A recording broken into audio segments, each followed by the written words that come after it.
ఆప్ అవినీతి పాలనకి ఢిల్లీ ప్రజలు బుద్ధి చెప్పారన్నారు ఏపీ బీజేపీ చీఫ్ పురంధేశ్వరి. ఏపీలో జగన్ ని తిరస్కరించినట్లే ఢిల్లీలో కేజ్రీవాల్ ని రిజెక్ట్ చేశారన్నారు. అభివృద్ధి, నీతివంతమైన సుపరిపాలన కోసమే బీజేపీకి పట్టం కట్టారన్నారు పురంధేశ్వరి.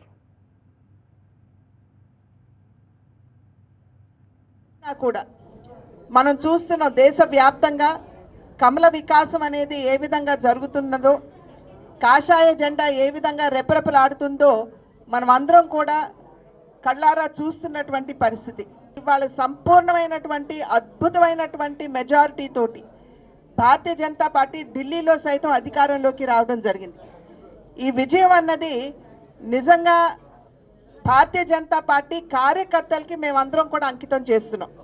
ఖచ్చితంగా సుపరిపాలన ఏదైతే దేశానికి భారతీయ జనతా పార్టీ నాయకత్వంలో, నరేంద్ర మోడీ గారి నాయకత్వంలో దేశానికి భారతీయ జనతా పార్టీ అందిస్తుందో అటువంటి సుపరిపాలన ఖచ్చితంగా ఢిల్లీలో కూడా మనం చవిచూసేటువంటి అవకాశం ఉంటుంది అనేటువంటి భావనతోటి డబుల్ ఇంజిన్ సర్కార్, కేంద్రంలో ఎన్డీఏ కూటమి, అదేవిధంగా ఢిల్లీలో కూడా భారతీయ జనతా పార్టీ అధికారంలో ఉన్నట్లయితే అభివృద్ధిని పరిగెత్తించవచ్చు అనేటువంటి భావనతోటి ఏదైతే వారు వంచబడ్డారో అభివృద్ధిని ఆకాంక్షిస్తూ ఇవాళ ఢిల్లీ ప్రజలందరూ కూడా భారతీయ జనతా పార్టీని ఆశీర్వదించి అనూహ్యమైనటువంటి విజయాన్ని అందించినటువంటి సందర్భంలో ఈ విజయాన్ని ఢిల్లీ వాసులకి సైతం నేను అంకితం చేస్తున్నాను.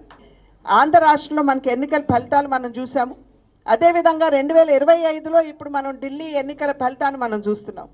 ఈ రెండింటికి కూడా భావసారూప్యత ఉన్నటువంటి విషయాన్ని మనం ఇక్కడ గ్రహించాలి.